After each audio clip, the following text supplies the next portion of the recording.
अब तक हमने देखा दोबारा से मैजिक नाइट एंट्रेंस एग्जाम आ चुका होता है और आस्था, नोएल और यूनो अपनी यादों को ताज़ा करने के लिए उसे देखने जाते हैं। तब यहाँ अगले दिन कैप्टन्स की मीटिंग रखी जाती है जहाँ उन लोगों को सिलेक्ट किया जाता है जिन्हें हर्ट किंगडम में ट्रेनिंग करने के लिए भेजा जाएगा। और उसके बाद डेकोरेशन सेरेमनी होती है जहाँ सभी लोगों को अपनी अपनी बहादुरी के लिए प्राइजेस मिलते हैं। और हम देखते हैं यूनो वाइस कैप्टन लैंग्रेस जितने लेवल तक पहुँच जाता है। और अब आगे तब यहाँ डेविड कहता है, तो अब यूनो वाइस कैप्टन लैंग्रेस जितने लेवल तक पहुंच चुका है। ये तो कितनी चौंका देने वाली बात है क्योंकि वो हमारे साथ सिर्फ 1 साल से है। और अगर मैं वाइस कैप्टन लैंग्रेस की बात करूं तो वो द आई ऑफ मिडनाइट सन के बाद किसी मिशन पर गए हैं और मुझे लगता है कि उनके बदले में अब यूनो अगला वाइस कैप्टन बनने वाला है। वैसे तो लैंग्रेस और यूनो दोनों ही कमाल के जादूगर हैं, पर अगर हम ध्यान से सोचें तो तुम्हें क्या लगता है कि आखिरकार वाइस कैप्टन किसे बनना चाहिए? और तब वो लैंग्रेस के साथ टकरा जाता है पर वो वहाँ से मुंह छुपाते हुए भाग जाता है। तब यहाँ कैप्टन विलियम लैंग्रेस से कहते हैं, क्या तुम्हें नहीं लगता कि वाइस कैप्टन की ड्यूटी पर आने का तुम्हारा वक्त हो चुका है? तब लैंग्रेस कहता है, मुझे अभी थोड़ा वक्त चाहिए तो प्लीज थोड़ा वेट कीजिए। तब यहाँ लैंग्रेस मिस फिनिस से अपने भाई के बारे में पूछता है। तब मिस फिनिस उसे सारे लेटर्स दिखाती है और कहती है, वैसे तो फिंडर स्पेशल मैजिक को यूज करके मुझसे कभी भी मिलने आ सकता है, पर पता नहीं क्यों वो मुझे ये लेटर्स भेज रहा है। शायद उसे लगता होगा कि तुमसे दूर रहना उसकी ट्रेनिंग का एक पार्ट है। पर हम यहाँ देखते हैं फिंडल अभी भी नोवेल पर लाइन मार रहा होता है और खुद को उस चीज से रोकने के लिए अपना सिर जमीन में मारने लगता है।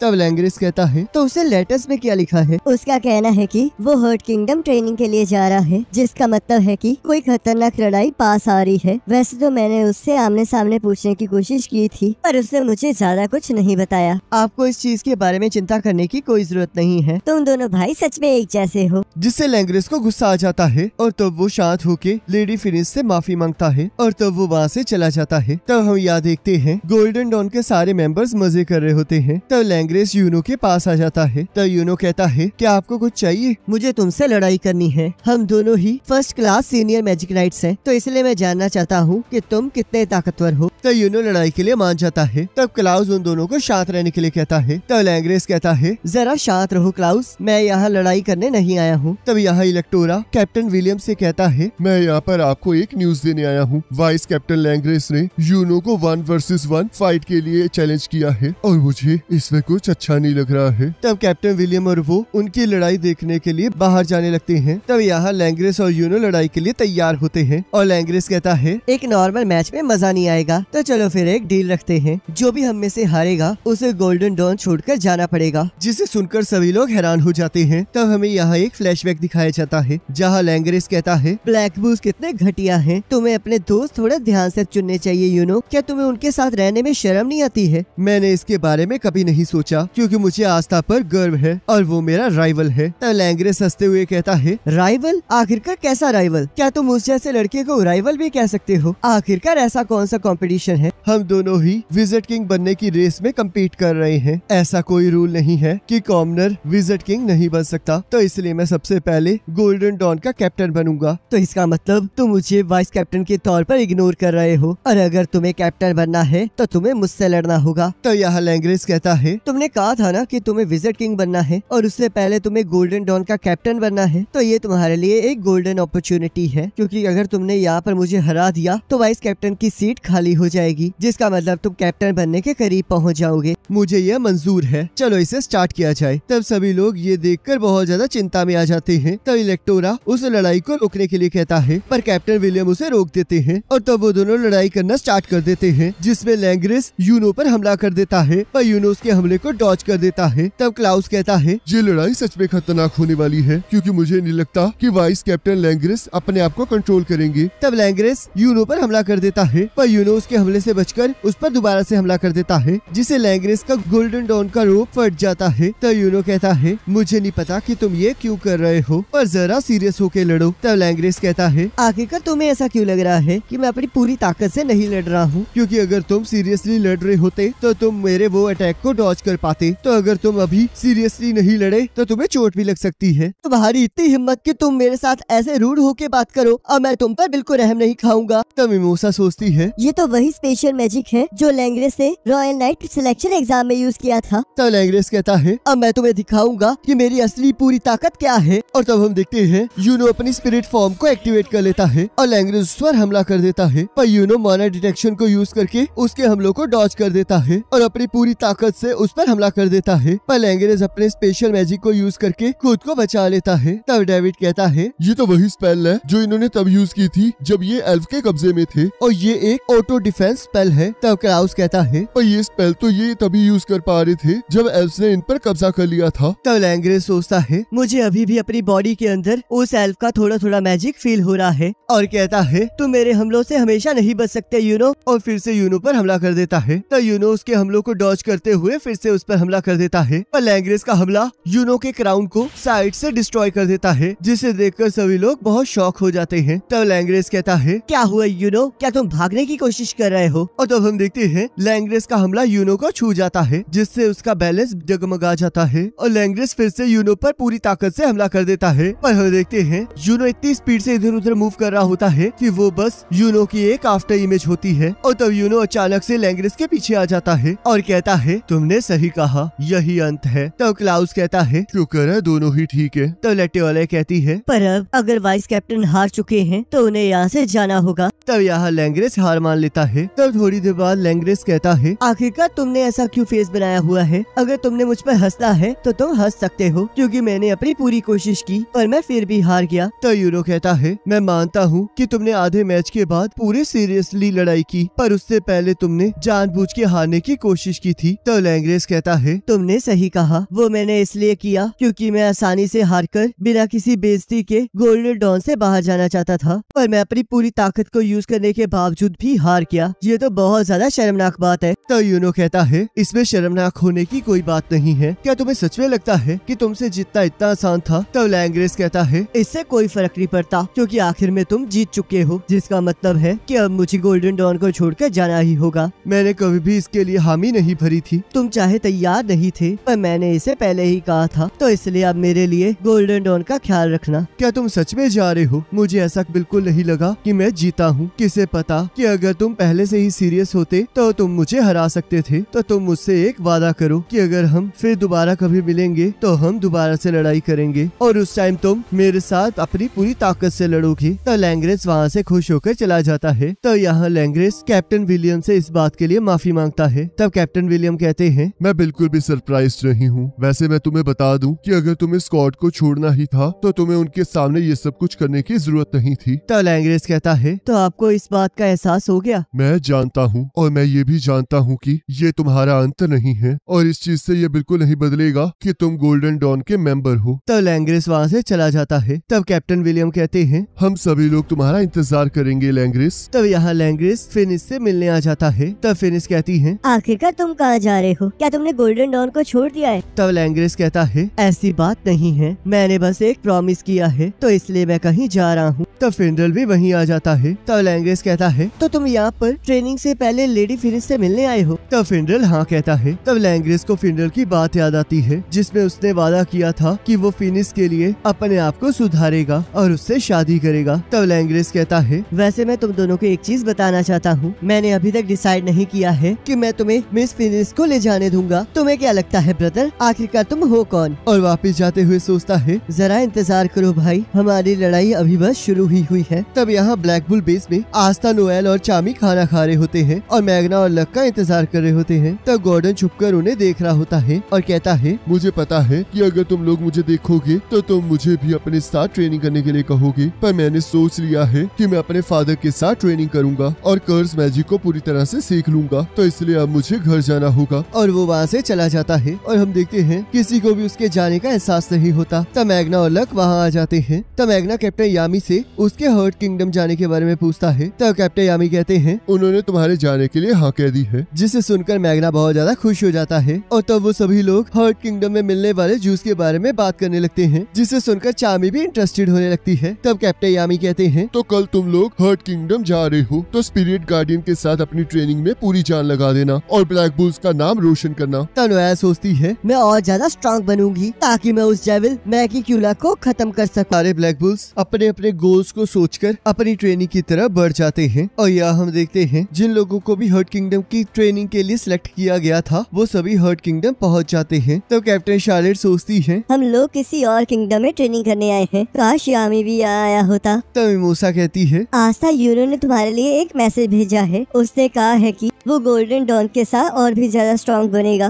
तब नोएल कहती है अब आखिरकार इसका क्या मतलब है? तब आस्था कहता है तो अगर वो और ज्यादा स्ट्रॉन्ग होने वाला है तो मैं उससे भी ज्यादा स्ट्रॉन्ग बनूंगा। तब गाजा उन लोगों को क्वीन के पास ले जाता है। तब वहाँ क्वीन कहती है आप सबसे मिलके बहुत खुशी हुई, तो आपका हर्ट किंगडम में स्वागत है। वैसे अगर यहाँ पर सब कुछ ठीक होता तो मैं आपका बहुत अच्छे से स्वागत करती, पर अभी के लिए मैं ऐसा नहीं कर सकती, पर मुझसे जो हो पाएगा वो मैं करूँगी। तब हम देखते हैं चामी क्वीन की गोद में लेटी होती है और ब्लैक बोस इसे देखकर बहुत ज्यादा शॉक हो रहे होते हैं। तब मिमोसा कहती है मैं थोड़ा माफी चाहूंगी, पर आपकी गोद में ये कौन है? तब क्वीन कहती है ये चामी है। तब नोएल कहती है हमें पता है कि ये कौन है, पर आखिरकार ये यहाँ कर क्या रही है? तब चामी कहती है जहाँ अच्छा खाना होगा वहाँ पर तुम लोग मुझे पाओगे। तब कैप्टन शार्लेट कहती है ब्लैक बॉस कभी नहीं सुधर सकते। तब मिमोसा कहती है पर मुझे लगता है क्वीन को इससे कोई प्रॉब्लम नहीं है। तब क्वीन कहती है तो अब गाजा तुम इन्हें इनकी ट्रेनिंग के बारे में बता दो। तब गाजा कहता है सबसे पहले मैं आपको ये बताना चाहता हूँ कि स्पेड किंगडम ने डायमंड किंगडम के काफी बेसिस पर कब्जा कर लिया है, पर किसी वजह से वो थोड़ी देर के लिए रुक गए हैं और वो लोग कभी भी हम पर और क्लोवर किंगडम पर हमला कर सकते हैं। तो उस चीज की तैयारी के लिए हम लोग आपको बहुत ज्यादा टफ ट्रेनिंग में डालेंगे ताकि आप लोगों की ग्रोथ जल्दी हो सके। तब कैप्टन शार्लेट कहती है हमें इससे कोई प्रॉब्लम नहीं है, क्योंकि हम भी जल्द से जल्द ताकतवर होना चाहते हैं। तब गाजा कहता है तो फिर मैं आपको स्पिरिट गार्डियन से मिलाना चाहता हूँ जो कि आपको आगे ट्रेन करेंगे। पहली है स्पिरिट गार्डियन ऑफ अर्थ साराडो, दूसरा है गार्डियन ऑफ प्लांट्स पोर्ट्रोफ, तीसरा है गार्डियन ऑफ फायर फ्लोगा, चौथा है गार्डियन ऑफ विंड स्मुर्थ और लास्ट में मैं हूँ स्पिरिट ऑफ लाइट गाजा। तो मिमोसा और शार्लेट आप सबसे पहले साराडो के साथ ट्रेनिंग करेंगे। फिनरल तुम सुमरिक के पास जाओगे, रिल तुम पोर्ट्रोफ के पास, लियो और मैग्ना फ्लोगा के पास और लक मेरे अंडर ट्रेनिंग करेगा। तो लक कहता है जब तक हम लोग अपनी पूरी ताकत के साथ लड़ेंगे तब तक मुझे कोई फर्क नहीं पड़ता कि मैं किसके अंडर ट्रेनिंग करूंगा। तब आस्था कहता है पर मैं किसके साथ ट्रेनिंग करूंगा। तब गाजा कहता है तुम्हारे पास कोई मैजिक नहीं है और चाहे हम स्पिरिट गार्डियंस हैं पर हम फिर भी किसी के अंदर मैजिक को पैदा नहीं कर सकते। तो आखिरकार मैं यहाँ पर क्या करने आया हूँ? तुम आर्केन स्टेज के मेज हो, जिसका मतलब तुम डेविल को डिफीट करने की ताकत रखते हो। तो इसलिए मैं तुम्हारे साथ लड़ना चाहता हूँ और ये देखना चाहता हूँ कि तुम्हारे पास असल में कितनी ताकत है और उसके बाद हम आगे की डिटेल्स को डिस्कस करेंगे। तो क्वीन कहती है नोएल और नेरो को मैं और वाटर स्पिरिट ट्रेन करेंगी और हम देखेंगे कि इन दोनों में कितनी काबिलियत है।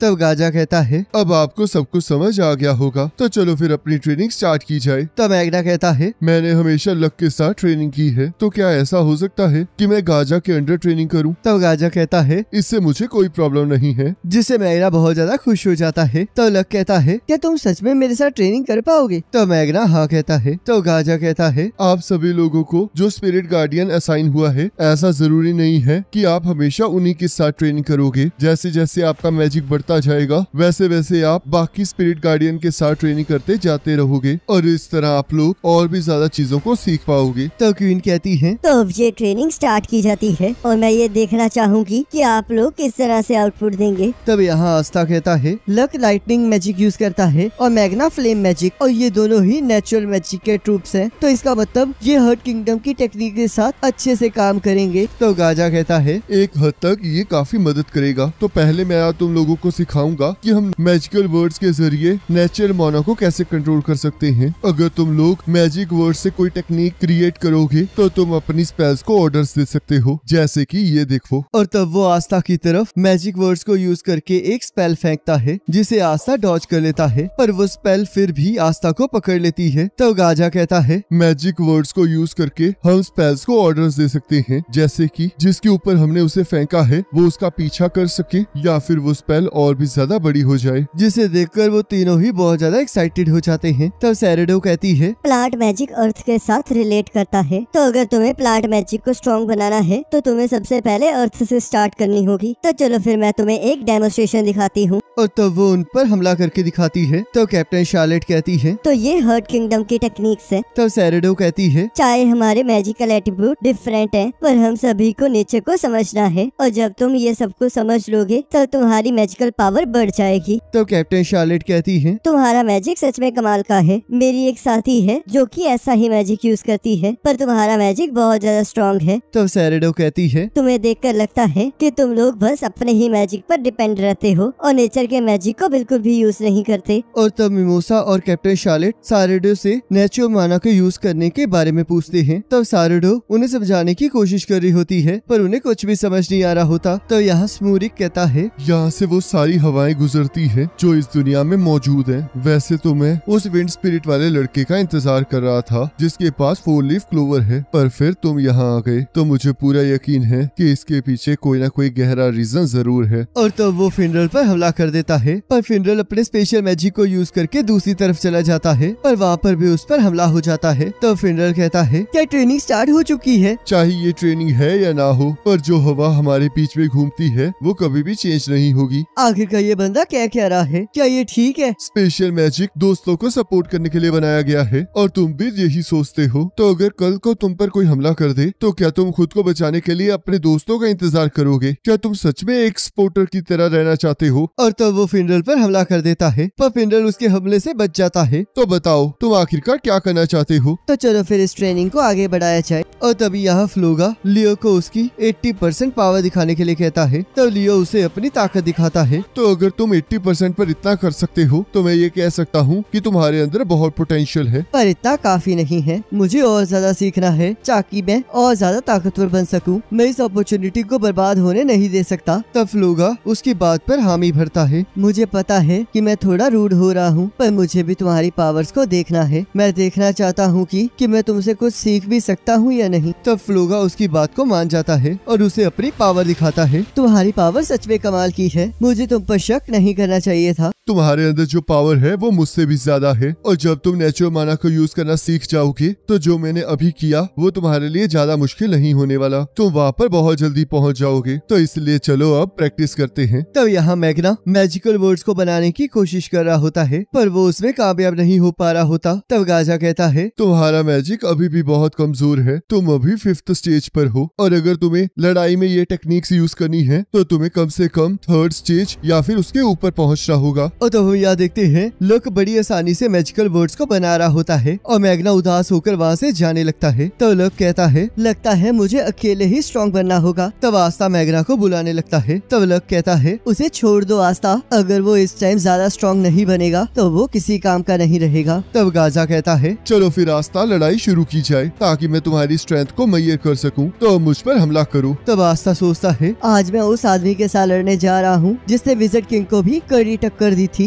और तो वो अपनी तलवार को बाहर निकाल लेता है। तब यहाँ पोट्रोफ रिल को जंगल में ले जाता है। तो रिल कहता है, आखिरकार हम लोग यहाँ पर क्या करने वाले हैं? हम यहाँ पर नेचुरल मैजिक को फील करेंगे। यहाँ पर सब कुछ नेचुरल मोना से भरा हुआ है। तुमने जो बताया है मुझे लग रहा है कि वो मैं फील कर सकता हूँ। और तो वो रिल को भी मैजिकल वर्ड्स के बारे में बताता है और उसे अपना मैजिक दिखाता है। तो रिल कहता है, इसे देखकर तो ऐसा लग रहा है कि मेरे अंदर भी कुछ पैदा हो रहा है। तो फिर तो तुम्हें अपने दिल के अकॉर्डिंग मैजिक वर्ड्स को यूज करने का ट्राई करना चाहिए। चाहे ये पहली बार में परफेक्ट नहीं होगा, पर कोई बात नहीं, इतना तो चलता है। और तब रिल एक पेंटिंग बना देता है। तब पोट्रोफ कहता है, तुम्हारा मैजिक सच में कमाल का है, पर तुम्हें मैजिक वर्ड्स को यूज करना सीखना होगा। तो मैं ये देख सकता हूँ कि तुम बहुत अच्छे पेंटर हो, तो तुम मोना वर्ड्स को लिखने का ट्राई क्यों नहीं करते? और तब रिल मोना वर्ड्स को लिख लेता है, जिससे उसकी पेंटिंग में और ज्यादा जान आ जाती है। तब पोट्रोफ कहता है, ये तो सच में बहुत कमाल की बात है कि तुम एक बार देखने से ही ये सब कुछ सीख गए। तब वहाँ पर चामी भी आ जाती है। तब पोट्रोफ उसे भी माना वर्ड्स को यूज करने के लिए कहता है और हर्ट किंगडम की टेक्निक्स को सीखने के लिए कहता है। और तो वो जैसे ही चामी को माना वर्ड्स दिखाता है, हम देखते हैं चामी उसे यूज करके अपने क्लाउड से सेब को मंगा लेती है। तब पोट्रोफ कहता है, लगता है हमारे पास एक और जीनियस है पर अभी भी ये इनकम्प्लीट है, तो मेरी बात ध्यान से सुनो। और तब हम देखते हैं रिल और चामी पोर्ट्रोफ को अनसुना करके अपने अपने मैजिक की तरफ ध्यान दे रहे होते हैं। तब यहाँ नोएल क्वीन को उनकी ट्रेनिंग स्टार्ट करने के लिए कहती है। तब क्वीन कहती है, पर उससे पहले मैं तुम दोनों से एक रिक्वेस्ट करना चाहती हूँ, प्लीज मुझे बचा लो। अगर ये सारी चीजें ऐसी ही रही तो मैं इस कर्ज के द्वारा मारी जाऊंगी। तब नोएल कहती है, आप चिंता मत कीजिए, हम ये सब कुछ होने से पहले ही डेविल को हरा देंगे। तो क्वीन कहती है, हम चारों को ही उस डेविल मैगीक्यूला को हराना होगा। तो नोएल कहती है, आखिरकार आप कहना क्या चाहती हैं?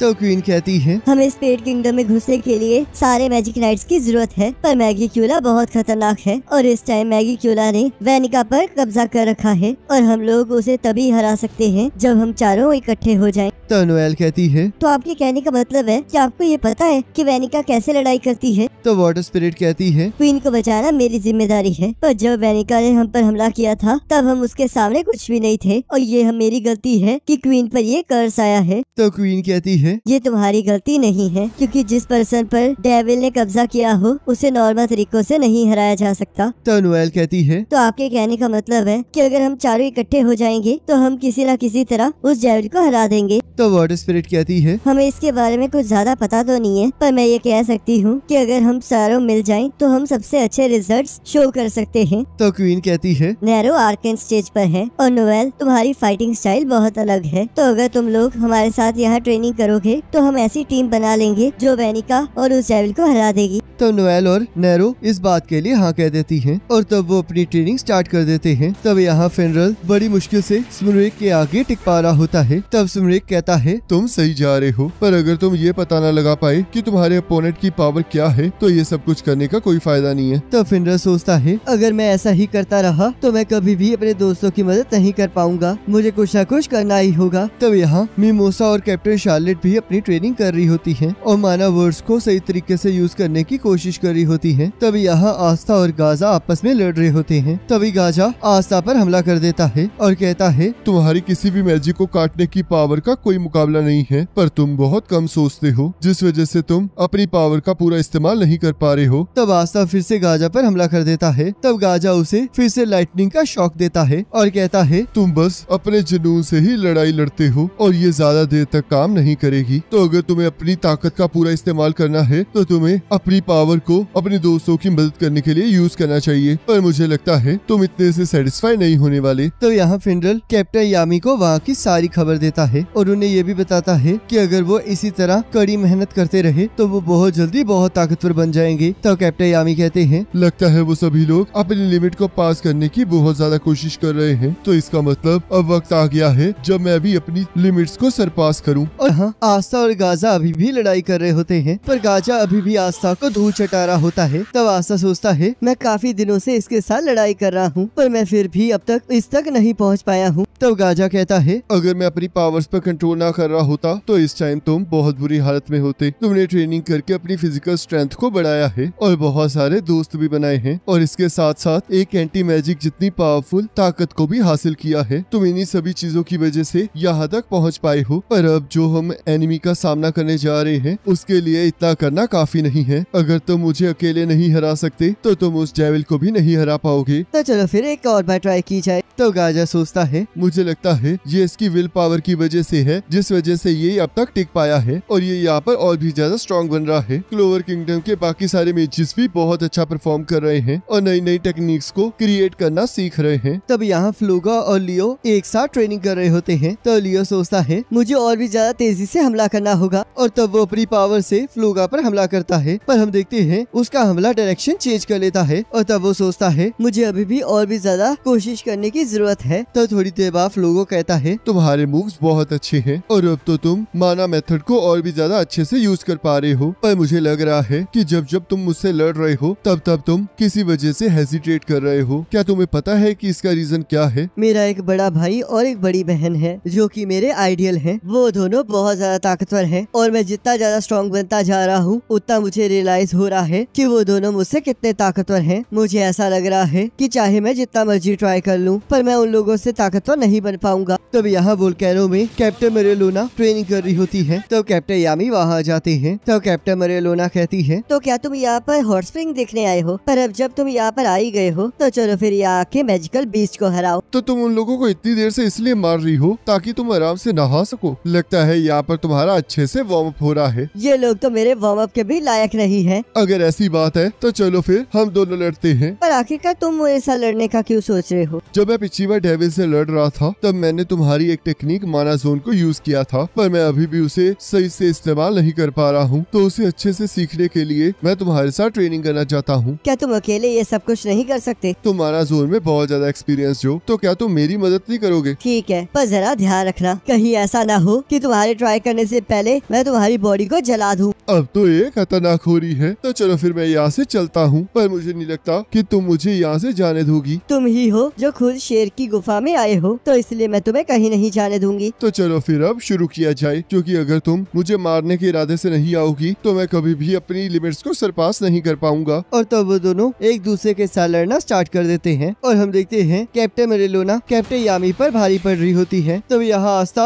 अभी भी गाजा तक पहुँचने की कोशिश, जिससे हम देखते हैं आस्था का बैलेंस बिगड़ जाता है और वो नीचे गिर जाता है। तो गाजा कहता है, अगर मुझे पता लग जाएगा कि तुम्हारी टेक्निक्स कैसे वर्क करती हैं, तो मैं उससे निकलने के बहुत सारे रास्ते बना लूंगा। तो क्या तुम सच में चाहते हो कि मैं तुमसे तब तक लड़ूं जब तक तुम्हारा एंटी मैजिक खत्म ना हो जाए? तब आस्था सोचता है, आखिरकार अब मैं क्या करूं? कैसे मैं अपने एंटी मैजिक से इस पर हमला करूं? तो चलो फिर अब तुम्हारे एंटी मैजिक के बारे में बातचीत की जाए। नॉर्मल मैजिक और तुम्हारा एंटी मैजिक बहुत डिफरेंट है, पर वो दोनों पावर की ही एक फॉर्म है, जिसका मतलब मैजिक और एंटी मैजिक को यूज करना इतना भी डिफरेंट नहीं होना चाहिए। माना मेथड का फर्स्ट रूल है अपने मैजिक को अपने अंदर फ्लो करते हुए महसूस करना, जैसे कि तुम अभी कर ही रहे हो। तो यहाँ कैप्टन यामी कैप्टन मेरेलोना से लड़ते हुए सोचते हैं, इसका अटैक तो बहुत ज्यादा फास्ट है, जिस वजह से मुझे इसकी की रीड करने में बहुत मुश्किल हो रही है। क्या तुम इतना ही कर सकते हो? अगर तुम ऐसे ही मुझसे भागते रहे तो तुम मुझसे कभी नहीं जीत पाओगे। तो कैप्टन यामी सोचते हैं, आखिरकार ये इतनी ज्यादा फास्ट कैसे है? पर अगर ये माना जोन की वजह से है तो मैं भी ये कर सकता हूँ। और तब वो जैसे ही कैप्टन मेरेलोना पर हमला करने लगते हैं, वैसे ही कैप्टन मेरेलोना उन्हें रोक देती है और कहती है, लगता है तुम्हें धीरे धीरे समझ आ रहा है कि तुम माना जोन के साथ क्या क्या कर सकते हो। और तब वो कैप्टन यामी को लावा के अंदर फेंक देती है, पर कैप्टन यामी किसी तरह अपने आप को बचा लेते हैं और कहते हैं, मुझे लगा ही था कि तुम इतनी ताकतवर होगी, क्योंकि तुम माना जोन को यूज करने में एक्सपर्ट हो। तुम सच में एक खूंखार शेरनी हो।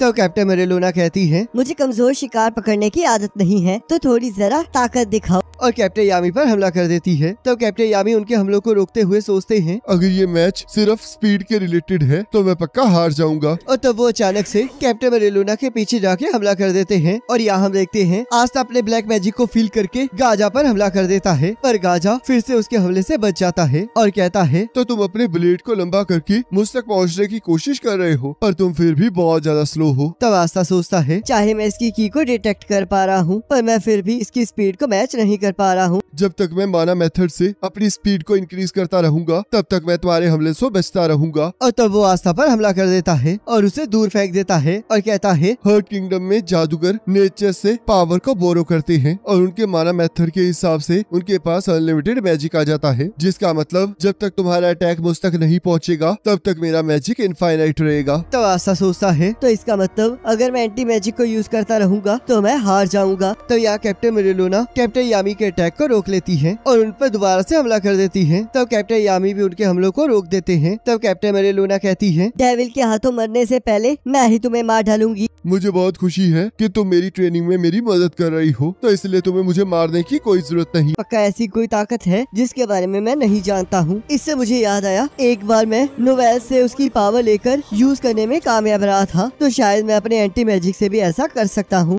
लगता है तुम्हें कुछ समझ आ गया है। तब आस्था उसे फिर से से लड़ने के लिए कहता है। तब गाजा कहता है, तो फिर ठीक है, अब इस अटैक में मैं अपनी पावर को रोक कर नहीं रखूंगा, तो अगर तुम मुझे हिट कर पाए तो मैं तुम्हें विनर डिक्लेयर कर दूंगा। तब आस्था उस पर हमला कर देता है। तब यहाँ कैप्टन यामी अपने मैजिक को फील कर रहे होते हैं और कैप्टन मेरिलोना उन पर हमला कर देती है। तभी कैप्टन यामी हवा में चलने की कोशिश करने लगते हैं, पर वो उसमें कामयाब नहीं होते और नीचे गिरने लगते हैं। तब कैप्टन मेरिलोना भी उन पर हमला कर देती है। तब कैप्टन यामी सोचते हैं, अगर मैं यहाँ पर हार गया तो मैं उस डेविल के आगे बिल्कुल नहीं टिक पाऊंगा। और तब हम देखते हैं वो हवा में तैरने लगते हैं और तब वो दोनों फिर से लड़ना स्टार्ट कर देते हैं। तो कैप्टन यामी कैप्टन मेरिलोना के हमले से बचते हुए सोचते हैं, मुझे इसके इन सुपर ह्यूमन पंचेस का कुछ करना होगा। तब यहाँ गाजा आस्था पर हमला कर रहा होता है और आस्था उनके हमलों को डॉज करते हुए कहता है, मुझे अपनी डायमंड डिविलियर स्वॉर्ड में एंटी मैजिक को भरना होगा। तो अब मैं तुम्हें अपनी पूरी ताकत दिखाने जा रहा हूँ, तो इसलिए तैयार हो जाओ। तब यहाँ कैप्टन यामी कैप्टन मेरिलोना के हमलों को रोकते हुए सोचते हैं, मुझे माना जोन की मदद से अपनी स्पीड को इंक्रीज करना होगा ताकि मैं इसे मैजिक को यूज करने का एक भी चांस ना दूं। तब कैप्टन मेरिलोना उन्हें पकड़ लेती है और कहती है, लगता है तुमने थोड़ा बहुत माना जोन यूज करना सीख लिया है, तो इसका मतलब अब मुझे अपनी ताकत को कंट्रोल करने की जरूरत नहीं है। तो कैप्टन यामी कहते हैं, क्या तुम्हें सच में लगता है कि तुम इतनी देर से अपनी मैजिक को रोक कर रख रही थी? मुझे इतना अच्छा लड़ाई का एक्सपीरियंस देने के लिए थैंक यू। तो हम मरना मत। और अपनी पूरी ताकत से कैप्टन यामी पर हमला कर देती है। तो कैप्टन यामी सोचते हैं, क्या मैं इसे रोक भी पाऊंगा? पर मुझे इसे किसी भी हालत में रोकना ही होगा। तब यहाँ आस्था और कैप्टन यामी दोनों इकट्ठे कहते हैं, अब वक्त आ गया है जब मुझे अपनी लिमिट्स को सरपास करना होगा। और तब कैप्टन यामी ब्लैक होल को यूज करके कैप्टन मेरिलोना के मैजिक को एब्जॉर्ब करने की कोशिश करने लगते हैं। तब यहाँ कैप्टन मेरिलोना सोचती है, क्या ये मेरे मैजिक को काट रहा है? तो कैप्टन यामी कैप्टन मेरिलोना पर हमला करके उन्हें दूर फेंक देते हैं। और यहाँ आस्था अपनी स्वॉर्ड की मदद से गाजा पर हमला करने में कामयाब हो जाता है, जिसे देखकर वो बहुत ज्यादा खुश हो जाता है। तो यहाँ कैप्टन मेरिलोना कहती है, इसमें सच में बहुत ज्यादा मजा आ रहा है। तो अब जब मैं तुम्हें राख में बदल दूंगी तो मैं आराम से नहाऊंगी। इसकी कोई जरूरत नहीं है, मैं पहले ही यहाँ से जा रहा हूँ। अब मुझे बिल्कुल मजा नहीं आ रहा है। तब यहाँ क्वीन के सामने सारे स्पिरिट गार्डियंस इकट्ठे होते हैं और गाजा सभी को सबकी ट्रेनिंग की रिपोर्ट देने के लिए कहता है। तब यहाँ सभी लोग अपने अपने स्टूडेंट्स की तारीफ करते हैं। तब गाजा फ्लोगा से लियो के बारे में पूछता है। तब फ्लोगा कहता है, लियो के पास बहुत ताकत है पर उसे अपनी ताकत पर कॉन्फिडेंस नहीं है। और तब यहाँ फ्लोगा और लियो की बात बताई जाती है, जहाँ फ्लोगा कहता है, तुम्हें इस टाइम अपनी स्ट्रेंथ पर ध्यान देना चाहिए। तुम चाहे सबसे ज्यादा टैलेंटेड नहीं हो, पर तुम्हें इंतजार करना चाहिए और इतनी जल्दी हार नहीं माननी चाहिए। और जैसे जैसे तुम्हारी टेक्निक्स दिन ब दिन बढ़ती जाएगी, वैसे वैसे तुम्हें सब कुछ समझ आता रहेगा। तुम्हारे अंदर सबको सहने की ताकत है, तो इसलिए उसे याद करो। तो यहाँ फ्लोगा कहता है, मैं उसके अंदर से उसकी ताकत को बाहर निकालना चाहता हूँ और मुझे पूरा यकीन है कि उसे इस बात का एहसास हो जाएगा। तब क्वीन कहती है, मुझे तुम लोगों पर पूरा भरोसा है। पर आस्था का क्या हाल है? जैसे कि आस्था एंटी मैजिक यूज करता है, तो वो डेविल के अगेंस्ट हमारा ट्रम्प कार्ड है और उसे देखकर लग रहा है कि वो अपने तरीके से ताकतवर बन रहा है। तो क्वीन कहती है, हमारे पास ज्यादा टाइम नहीं है, तो इसलिए अपना पूरा ध्यान अपनी ट्रेनिंग पर लगाइए ताकि हम लोग इकट्ठे मिलके स्पेड किंगडम और उसके डेविल को हरा सकें। तब हमें यहाँ एक स्पेड किंगडम का सीन दिखाया जाता है, जहाँ पर कुछ काम चल रहा होता है और कुछ लोग उन पर नजर रख रहे होते हैं। तब एक पर्सन कहता है, लगता है उनके आगे बढ़ने का प्लान कंप्लीट होने वाला है। अब हमारे पास ज्यादा टाइम नहीं बचा है। और तब एक पर्सन को वहाँ कुछ गुलाम दिखाई देते हैं और वहाँ उन सभी को पकड़कर एक जगह लेकर जाया जा रहा होता है और उनके साथ बहुत बुरा व्यवहार किया जा रहा होता है। तब राल्फ उनके बचाने की कोशिश करने लगता है, पर उसके साथी उसे रोक देते हैं। तब यार राल्फ कहता है, अगर हम में से कोई भी इस स्ट्रॉन्ग मैजिक क्रीचर को पार कर गया तो हम लोग क्लोवर किंगडम पहुंच जाएंगे, तो इसलिए हमें अपनी पूरी कोशिश करनी पड़ेगी। और तब हम देखते हैं उन लोगों को स्पेड किंगडम के गार्ड्स घेर लेते हैं। तब एक पर्सन कहता है, तुम्हारे दोस्त ने अपनी बच्ची की जान बचाने के लिए तुम्हारे बारे में सब कुछ बता दिया है। और तब वो लोग आपस में लड़ना स्टार्ट कर देते हैं। तब स्पेड किंगडम का सोल्जर कहता है, अगर मैंने तुम्हारा सिर काट दिया तो मुझे प्रमोशन पक्का मिल जाएगी। और तब वो राल्फ पर हमला करना स्टार्ट कर देता है और हम देखते हैं उसके सारे साथी जख्मी हो जाते हैं और वो सारे लोग राल्फ को अपना मैजिक देने लगते हैं और कहते हैं, तुम हमारी आखिरी उम्मीद हो, तुम्हें उस तक पहुंचना ही होगा। और तब वो किस तरह उन लोगों से बचकर आगे बढ़ जाता है और सोचता है, मुझे वहाँ तक पहुंचना ही होगा। अब यहाँ से आगे स्ट्रॉन्ग मैजिक रीजन स्टार्ट होने वाला है। क्या मैं उसे क्रॉस भी कर पाऊंगा? पर मुझे उसे पार करना ही होगा, क्योंकि मैं अपने दोस्तों के बलिदान को ऐसे जाया नहीं जाने दे सकता। पर हम देखते हैं स्पेड किंगडम के सोल्जर उसे वहाँ भी ढूंढ लेते हैं और तब वो पानी में छलांग लगा देता है और यूनो का नाम चिल्लाने लगता है। तब एक पर्सन कहता है, हमें आगे बढ़ने की कोई जरूरत नहीं है, क्योंकि यहाँ से आगे स्ट्रॉन्ग मैजिक रीजन स्टार्ट होता है और मुझे नहीं लगता कि वो आगे बच पाएगा। और तब वो लोग वहाँ से चले जाते हैं। तब यहाँ स्पेड किंगडम के किंग को ये बात पता लग जाती है और वो कहते हैं वो कोई मायने नहीं रखता क्योंकि एक छोटी सी मक्खी मेरे प्लान को नहीं बिगाड़ सकती। और हमें पता लगता है कि उसके ऊपर भी डेविल का कब्जा है। आस्था सभी स्पिरिट गार्डियंस के साथ ट्रेनिंग करके गाजा के पास वापस आ जाता है और उससे फिर से एक फाइट करने के लिए कहता है। तब गाजा उससे उसकी पुरानी लाइफ के बारे में पूछता है ताकि वो उसकी ताकतों के बारे में जान सके। तब आस्था उसे अपनी हर एक लड़ाई के बारे में डिटेल में बताता है, जिसके बाद वो दोनों फिर से लड़ाई स्टार्ट कर देते हैं। पर हम देखते हैं गाजा अभी भी आस्था पर भारी पड़ रहा होता है और आस्था की तलवारों को दूर फेंक देता है। पर आस्था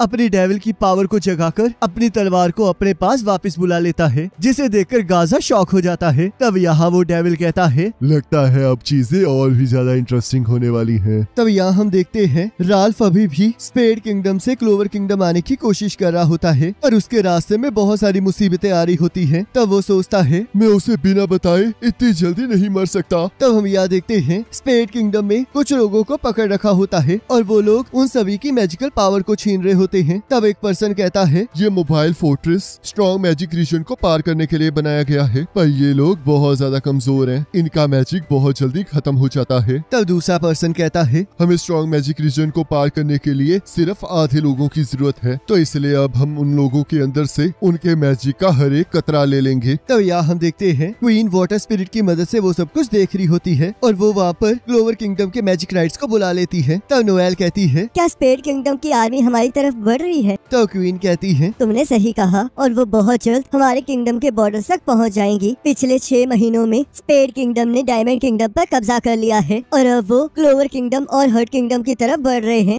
लियो और लक लड़ने की बात करते हैं। तो क्वीन कहती है वैसे तो मैं एक टीम भेजना चाहती हूँ और इस टाइम स्पेड किंगडम की फोर्सेस स्ट्रॉन्ग मैजिक रीजन में हैं। तब मिमोसा कहती है जब वो स्ट्रॉन्ग मैजिक रीजन को पार करके हमारे बॉर्डर तक पहुँच जाएंगे तब वो लोग काफी ज्यादा थके हुए होंगे और तभी हमें हमला करना चाहिए। तब क्वीन कहती है ऐसा नहीं है क्योंकि वो मोबाइल फोर्ट्रेस में आ रहे हैं जो कि उनके किंगडम के छोटे मोटे लोगों से चलता है। और तब हम देखते हैं ये सुनते ही आस्था वहाँ से भाग जाता है। तब मिमोसा कहती है आखिरकार अब हम क्या करें? क्या हमें इसे वापस लाना चाहिए? तब क्वीन कहती है इसकी कोई जरूरत नहीं है क्योंकि मुझे उस पर पूरा भरोसा है कि वो इतनी जल्दी नहीं हारेगा। तब गाजा कहता है हमारी टेक्निक से बस वही ताकतवर बन सकता है जिसके पास या तो बहुत ज्यादा मैजिक हो या फिर वो बहुत ज्यादा हाईएस्ट स्टेज पर हो। इसने बिना मैजिक के ही ये साबित कर दिया है कि वो स्ट्रॉन्ग बन सकता है। तब क्वीन कहती है उसने आर्केन स्टेज का होने के बावजूद भी बहुत हार्ड वर्क किया है और मुझे इस बात पर बहुत गर्व है कि उसने कभी हार नहीं मानी। तब हम यहाँ देखते हैं आस्था अपनी तलवार पर उड़कर आगे जा रहा होता है। तब यहाँ स्पेड किंगडम के सोल्जर्स अपने लोगों पर अत्याचार कर रहे होते हैं और उन्हें उनका मैजिक देने के लिए कह रहे होते हैं। तब एक लड़की कहती है ये एक छोटी बच्ची है, प्लीज इसे वापस ना लेकर जाइए। और तब वो सोल्जर उस लड़की को पकड़ लेता है और कहता है तुम्हारी इतनी हिम्मत कि तुम हमारे आगे बोलो, तुम लोग कचरा हो जो कि एक अटैक स्पेल भी यूज नहीं कर सकते, तो इसलिए तुम्हारा मैजिक यहाँ पर यूज हो रहा है। तो अगर तुम्हें ज्यादा तकलीफ नहीं झेलनी है तो तुम्हें हमारी बात माननी ही होगी। और तब वो उस लड़की को अपने साथ चलने के लिए कहता है और उस पर हंस रहा होता है। तभी आस्था की तलवार अंदर आ जाती है और वो नीचे गिर जाता है और कहता है ये स्ट्रॉन्ग मैजिक रीजन तो सच में बहुत खतरनाक है। लगता है मैं अपनी पावर्स को अभी भी अच्छे से कंट्रोल नहीं कर पा रहा हूँ। और तब वो अपनी तलवार को अपने पास बुला लेता है। तब वो देखता है वहाँ पर बहुत सारे लोग जख्मी होते हैं। तब वो पर्सन कहता है तुम्हारी रोप के अकॉर्डिंग तुम क्लोवर किंगडम के मैजिक नाइट हो। आखिरकार तुम यहाँ पर क्या कर रहे हो? और तुम्हारे अंदर से तो मुझे कोई मैजिक भी नहीं फील हो रहा। मुझे नहीं पता कि तुम यहाँ पर क्या कर रहे हो, पर तुम यहाँ से जिंदा नहीं बचकर जा सकते। और तब वो उस पर हमला कर देता है, पर आस्था उसे बीच में से चीर देता है और उसे वहाँ से बाहर फेंक देता है और कहता है इससे कोई फर्क नहीं पड़ता कि तुम लोग कितने हो, पर मैं तुम लोगों को एक एक करके हरा दूंगा, तो इसलिए सभी लोग आ जाओ। और तब 2 सोल्जर्स आस्था पर हमला करने लगते हैं, पर आस्था उन्हें बड़ी आसानी से दूर फेंक देता है और कहता है मैं आस्था हूँ जो कि क्लोवर किंगडम का मैजिक नाइट है। मैं यहाँ आपको चोट पहुँचाने नहीं आया हूँ, तो इसलिए आप चिंता मत कीजिए, आप यहाँ पर सेफ है। तब वो लड़की कहती है हम लोग इतनी देर से इसलिए जिंदा थे क्योंकि हमारे माना की वजह से ये चीज मूव कर रही है, पर हम लोग यहाँ से कभी नहीं निकल पाएंगे। चाहे तुम यहाँ से हमें बचा भी लो, पर हम स्ट्रॉन्ग मैजिक रीजन को कभी पार नहीं कर पाएंगे। आखिरकार ये क्यों हो रहा है? हमें किसी तरह की कोई वॉर नहीं चाहिए। यहाँ के कैप्टन के पास एरी मैजिक है और उसकी पावर बहुत ज्यादा खतरनाक है, जैसे कि उसकी पावर किसी और वर्ड से हो। तब आस्था कहता है अगर ऐसी बात है तो मैं उन सभी को अभी हरा कर आता हूँ ताकि तुम लोग और न डरो। तब वो लड़की कहती है पर ये इम्पॉसिबल है, किसी को भी नहीं पता कि यहाँ पर कितने लोग हैं। तभी वहाँ पर अलार्म बजना स्टार्ट हो जाता है और 3 सोल्जर आकर आस्था पर हमला कर देते हैं और आस्था अपनी डीमन वेलर स्वॉर्ड से ब्लैक स्लैश मारकर उन्हें हरा देता है और तब वो छत को तोड़कर ऊपर चला जाता है और एक एक करके सभी सोल्जर्स को मारने लगता है। और तब हम देखते हैं वो सभी लोग आस्था से बहुत ज्यादा डर रहे होते हैं, पर आस्था उन पर बिल्कुल भी रहम नहीं खा रहा होता। और तब वो कैप्टन के रूम तक पहुंच जाता है, जहां कैप्टन कहता है, तुमने सच में चीजों को बिगाड़ दिया है। लगता है तुम्हारे पास भी डेविल की पावर है। तुम्हारे लोग बहुत ज्यादा डरे हुए हैं। आखिरकार तुम्हारी उनके साथ ऐसा बिहेव करने की हिम्मत कैसे हुई? वो सभी लोग स्पेड किंगडम के लिए अपने आप को सेक्रीफाइस कर रहे हैं और ये उनके लिए सबसे बड़ी गर्व की बात है। तभी हम देखते हैं आस्था के ऊपर उस कैप्टन का पॉइजन काम करने लगता है। तब वो कैप्टन कहता है, मुझे समझ नहीं आ रहा कि तुम जैसे कूड़े जिसके पास कोई मैजिक भी नहीं है उसके पास डेविल की पावर आई कैसे, पर तुम मेरे आगे कुछ नहीं कर पाओगे। तुम बहुत ज्यादा बेकार हो और मेरे क्रिएचर के तो तुम फूड बनने के भी काबिल नहीं हो। तभी हम देखते हैं आस्था अपनी डीमन डिस्ट्रॉयर से उसके मैजिक के इफेक्ट को काट देता है, जिससे वो कैप्टन डर जाता है और सोचता है, आखिरकार इसके जैसे बेकार से लड़के के पास इतनी ताकत आई कैसे। तब आस्था कहता है, तुम्हारे पास चाहे डेविल की पावर है, पर ऐसा लग रहा है जैसे कि तुम्हारे पास बस वो थोड़ी सी ही है। तुमने क्या कहा था कि वो लोग किंगडम के लिए सैक्रिफाइस देने वाले हैं? यह तो पूरी बकवास बात है। अगर तुम सच में लड़ाई करना चाहते हो तो मैं तुम्हें अभी मार दूंगा। और तब वो उस पर हमला कर देता है और उसे हरा देता है और सभी लोग कैप्टन को हारा हुआ देखकर बहुत ज्यादा शॉक हो रहे होते हैं। तब आस्था कहता है, अब तुम लोगों को डरने की कोई जरूरत नहीं है। तब नोवेल बाकी साथियों के साथ वहाँ आ जाती है और आस्था के ऊपर पानी फेंक देती है और कहती है, ट्रांसपोर्ट स्पेल को स्ट्रॉन्ग मैजिक रीजन के अंदर यूज करना बहुत मुश्किल है। तब मिमोसा कहती है, हमें पता है। हमें यहाँ तक पहुँचाने के लिए शुक्रिया। तब नोवेल आस्था से कहती है, तुम पागल हो। आखिरकार तुम्हें यहाँ पर अकेले आने के लिए किसने कहा था? और सोचती है, तुम्हें तो मेरी मदद के लिए रोना चाहिए था। तब फिंडल अभी भी नोवेल और मिमोसा के साथ फ्लर्ट करने के बारे में सोच रहा होता है और तब वो फिर से अपने आप को रोकने की कोशिश करता है और हम देखते हैं एक लड़की को देखकर वो फिर से अपने आप को कंट्रोल नहीं कर पाता। तब नोवेल कहती है, मुझे तो यकीन नहीं हो रहा कि फिंडल की कोई फियांसे भी है। आखिरकार कौन बेवकूफ लड़की इसके साथ शादी करना चाहती है? तब मिमोसा एक साथ सभी की स्ट्रेंथ को रिकवर करने की कोशिश करने लगती है और वो इसमें कामयाब भी हो जाती है, पर वो लोग अभी भी उदास होते हैं और उन्हें सारी बात बताते हैं। तब नोवेल कहती है, तो तुमसे तुम्हारे गाँव को छीन लिया गया है। तब वो लड़की कहती है, आपने सही कहा। एक बार स्टेट किंगडम की आर्मी हमारे गांव में आई और सभी को वहां से ले जाने लगी और जिन्होंने भी उनका विरोध किया उन्हें मार दिया गया, जिस वजह से हम यहाँ हैं। तब नोवेल कहती है, आपको चिंता करने की कोई जरूरत नहीं है। लक और लियो भी यहाँ आ रहे हैं।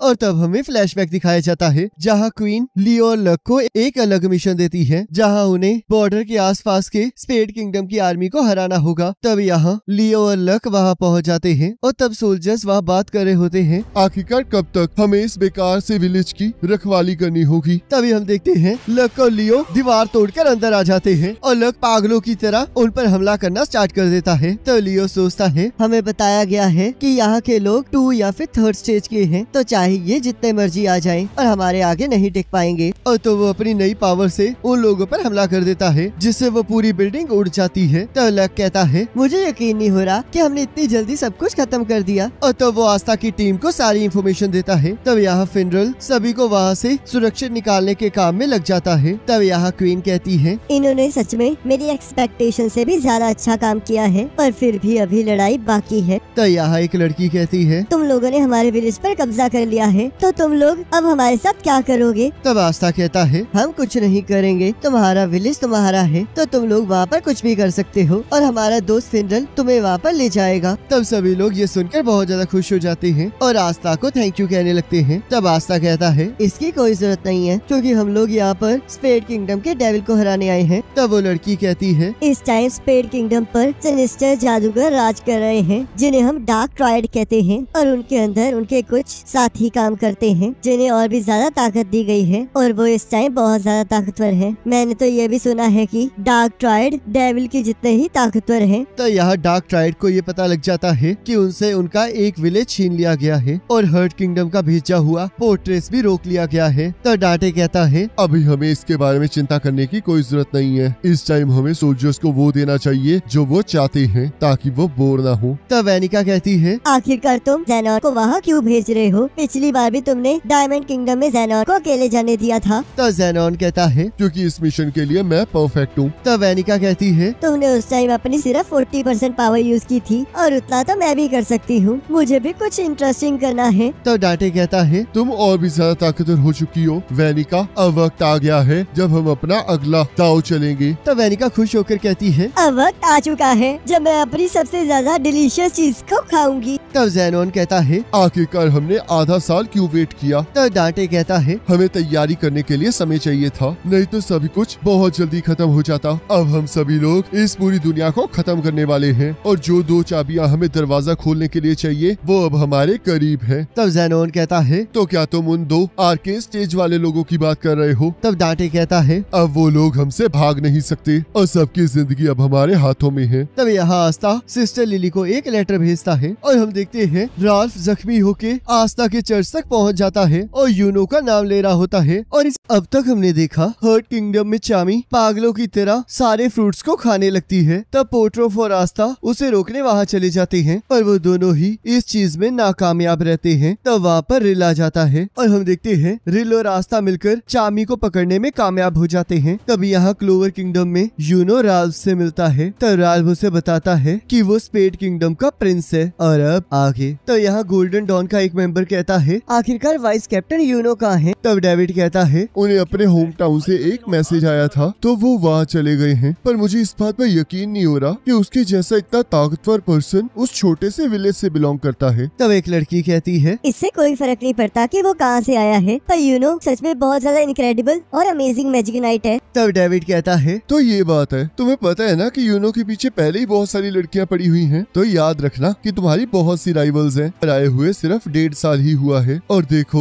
वो अब वाइस कैप्टन बन चुका है। मुझे पूरा यकीन है कि वो एक दिन विजिट किंग भी बन जाएगा। तब यहाँ फादर यूनो का सच जानकर बहुत ज्यादा शॉक हो चुके होते हैं और कहते हैं, मुझे हमेशा से लगा था कि यूनो बहुत विंड स्पिरिट है। आप तो सच में बहुत कमाल की हैं, प्रिंस यूनो। तब फादर कहते हैं, तो फिर आस्था कौन है? तब राल्फ कहता है, आखिरकार आप किसकी बात कर रहे हैं? तब फादर कहते हैं, यूनो के साथ हमें एक और बच्चा मिला था। तब राल्फ कहता है, इस बारे में मुझे कुछ नहीं पता है, मैं बस प्रिंस यूनो को जानता हूँ। तब यूनो कहता है, ये सब कुछ ज्यादा ही जल्दी हो रहा है। तुम्हारे हिसाब से मैं स्पेड किंगडम का प्रिंस हूँ और अगर ये सच है तो आखिरकार क्यों मुझे क्लोवर किंगडम के एक चर्च के पास छोड़ दिया गया? तब राल्फ कुछ कह नहीं पा रहा होता। चलो मैं तुम्हारे लिए क्वेश्चन को चेंज कर देता हूँ, आखिरकार तुम हो कौन और कहाँ से आए हो? मेरा नाम राल्फ है और मैं स्पेड किंगडम से यहाँ आपको सच बताने आया हूँ। मेरे साथियों ने मेरे अंदर अपना मैजिक डाल दिया था ताकि मैं स्ट्रॉन्ग मैजिक रीजन को पार करके यहाँ तक पहुँच सकूँ और मेरे फादर ने भी ऐसा ही किया था। चलो मैं आपको आपका पास्ट दिखाता हूँ। और तब वो यूनो को अपने मैजिक से पास्ट दिखाने लगता है और तब हम देखते हैं स्पेड किंगडम में यूनो का जन्म होता है जहाँ उसके माता पिता बहुत ज्यादा खुश होते हैं। तब उसके फादर कहते हैं, मुझे ये मैजिक स्टोन एक स्ट्रॉन्ग मैजिक रीजन से मिला था तो मैं इसे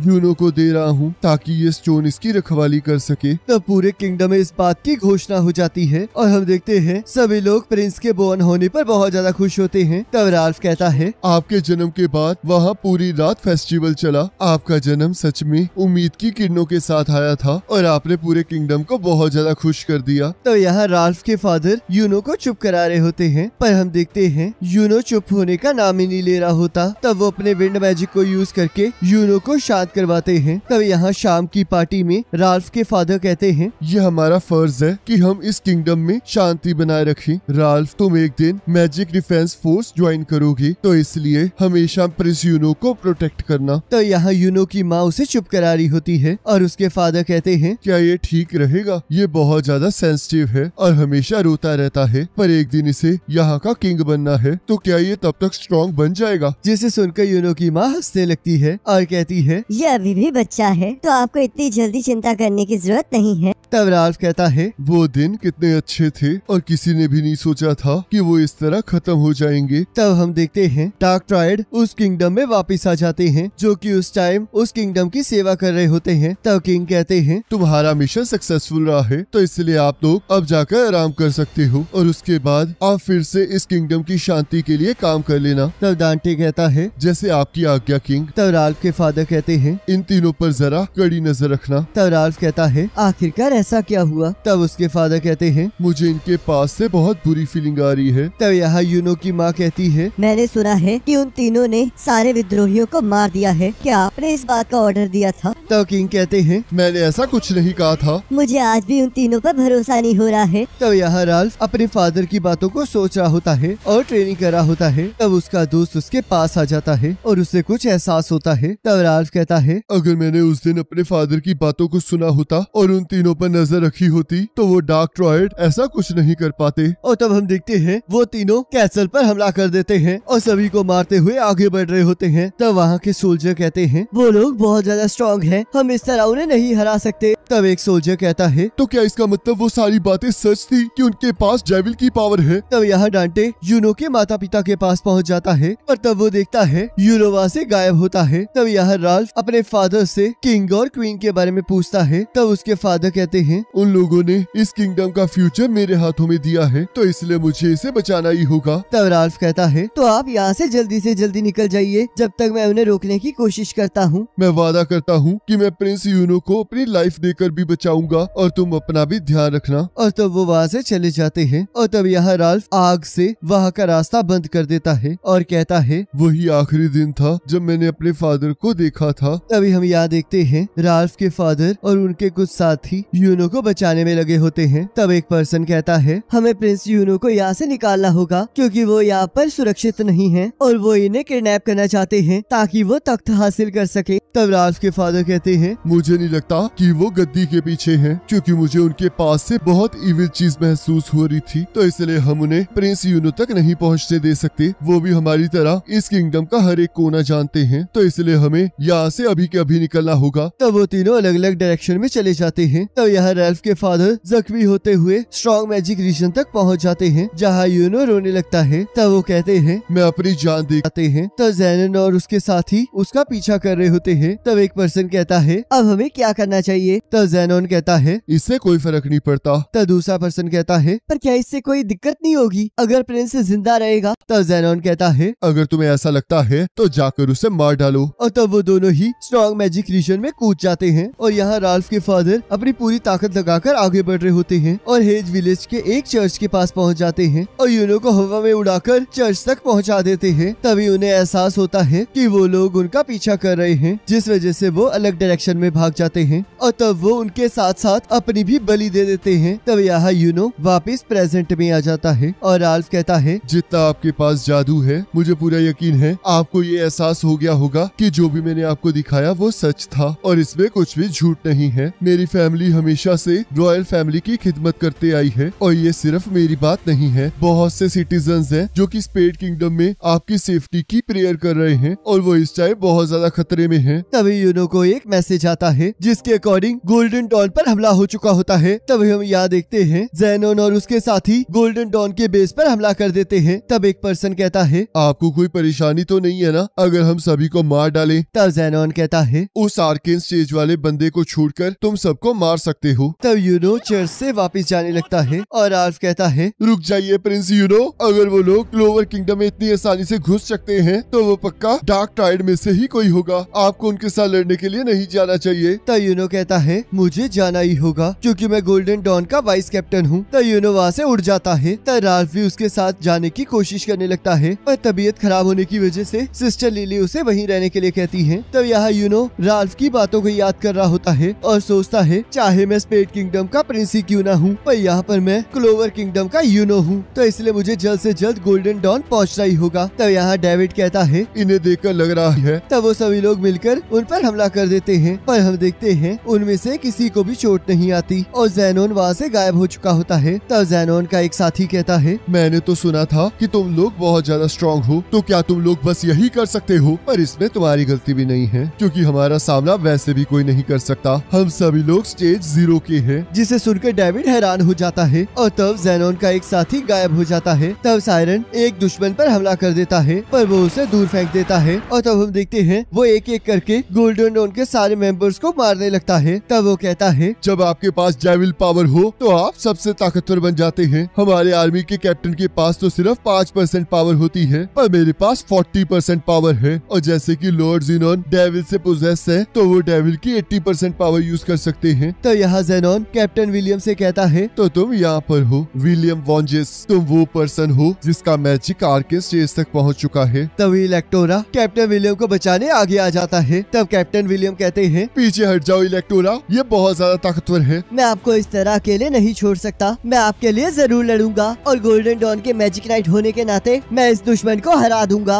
और तो वो जेनॉन पर हमला कर देता है, पर जेनॉन उसके मैजिक को काटते हुए उस पर हमला कर देता है। तभी कैप्टन विलियम अपने वर्ल्ड ट्री मैजिक की मदद से इलेक्टोरा को बचा लेते हैं और कहते हैं, कोई फर्क नहीं पड़ता कि तुम कौन हो, पर मैं तुम्हें इस तरह अपने स्क्वाड मेंबर्स को हर्ट करने नहीं दूंगा। तब जेनॉन कहता है, तो ये है वर्ल्ड ट्री मैजिक, इससे स्पेड किंगडम को बहुत बेनिफिट होगा, तो इसलिए मैं तुम्हें यहाँ से लेकर जा रहा हूँ। और तो वो कैप्टन विलियम पर हमला कर देता है। तभी हम देखते हैं यूनो भी वहाँ पहुँच जाता है और देखता है गोल्डन डॉन पूरी तरह से तबाह हो चुकी होती है, जिसे देखकर वो पूरी तरह से शॉक हो जाता है। तब जेनॉन का एक साथी कहता है, लगता है कोई पार्टी में देर से पहुंचा है। और तब हम देखते हैं यूनो को गुस्सा चढ़ जाता है और वो कहता है, आखिरकार तुमने मेरे साथियों के साथ किया क्या है। और इसी के साथ एपिसोड खत्म हो जाता है।